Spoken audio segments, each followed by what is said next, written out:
Hey guys, आज मैं आप लोगों को एक कायर फट्टू डरपोक की छोटी सी स्टोरी सुनाती हूँ। ठीक है, सुनिएगा, मजा आएगा। तो एक बंदा था कि नई नई शादी हुई थी। शादी के लगभग वही 10-15 दिन ही हुए थे। तो शुरू शुरू में होता है ना कि लड़कियां कुछ टाइम मायके जाती हैं, फिर ससुराल आती हैं। तो इसी तरह से जब वो लड़की अपने मायके रहती थी तो वो बंदा अपने माँ बाप से छुपा के उस लड़की से मिलने जाता था।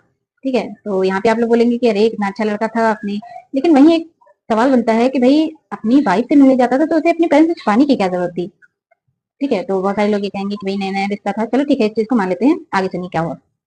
ठीक है, तो ऐसे ही एक बार उसकी वाइफ मायके में थी और वो बंदा गया उससे मिलने के लिए। और दोनों घूमे फिरे, खूब एंजॉय किया और शाम में एक होटल में गए और वहाँ पे खाना वाना खाया। बहुत मतलब दबा के खाया, बिरयानी थी और नॉनवेज वगैरह कुछ था, तो सब दोनों ने खाया और लड़की ने थोड़ा बहुत बचा भी दिया तो उस लड़के ने पूरा वो भी खाया। और फिर खाना खाने के बाद लड़की को उसने उसके घर छोड़ दिया और वो चला गया अपने घर। अब क्योंकि वो अपने घर पे बताता नहीं था कि वो वाइफ के साथ गया है घूमने के लिए या बाहर खाना खा लिया, तो उसने घर पे कुछ नहीं बताया था। तो उसकी माँ ने पूछा कि भाई बेटा खाना खा लो। तो उस कायर बुजदिल से इतना तक नहीं हुआ कि वो ये कह सके कि हाँ मैंने बाहर खा लिया है। चलो वाइफ के बारे में नहीं बता सकता था, कोई बात नहीं, कोई भी झूठ बना सकता था, कोई भी बहाना बना सकता था, लेकिन उसने ऐसा कुछ नहीं किया और जाके खाना खा लिया। ठीक है, एक बार भी उसने नहीं सोचा कि वो अगर एक्स्ट्रा खाना खा लेगा तो उसे किसी भी तरह की बीमारी हो सकती है, फूड पॉइजनिंग हो सकती है, कुछ भी हो सकता था उसे। लेकिन वही कहते हैं कायर, कायर लोग कुछ नहीं कर सकते। इतना भी उनसे नहीं बोला गया कि भाई मैं बाहर खा लिया हूँ, अरे यही बोल दिया था कि भाई दोस्तों के साथ खा लिया हूँ, ये भी उससे नहीं बोला गया। चलो उसने जब खाना खा लिया तब आगे सुनिए मजेदार कहानी। ठीक है, अब क्या हुआ, उसने जब ओवरडोज खा लिया अब उसका पेट जो है फूलना शुरू हो गया। अब जब ज्यादा खाना खा लोगे तो दर्द तो होगा ही।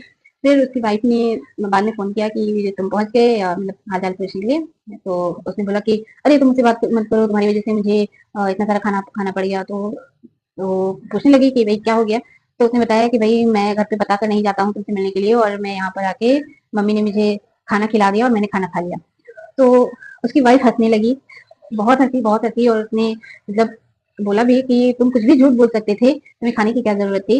तो उसने कहा कि नहीं मैं बताकर नहीं गया था, उनको शक हो जाता ये वो। तो वही यहाँ मतलब देखो कि इंसान कितना डरपोक कितना कायर है, जो ये नहीं बता सकता कि वो अपनी वाइफ से मिलने गया है। और ऐसे ही आदमी, ठीक है, जो अपने माँ बाप के सामने भीगी बिल्ली बनकर रहते हैं और वाइफ के सामने जाएंगे तो बड़े शेर बनते हैं। अरे भाई जैसे अपने माँ बाप के सामने रहते हो वैसे बीवी के सामने भी रहो, और जैसा बीवी के सामने रहते हो वैसे माँ बाप के सामने भी रहो। तब तो तुम असली मर्द हो। वरना ये क्या दोगलापंथी है कि माँ बाप के सामने कुछ और हो, बीवी के सामने कुछ और बनते हो। मतलब हद है कायरता की, डरपोक। आपका क्या कहना है इस कहानी के बारे में, मुझे कमेंट करके जरूर बताइएगा। और आपके जानकारी में कोई है ऐसा इतना डरपोक बुजदिल तो मुझे उसका नाम भी कमेंट करके जरूर बताइएगा। अगर नाम ना कमेंट कर पाए तो उसके नाम का पहला लेटर जरूर कमेंट करिएगा। Bye bye.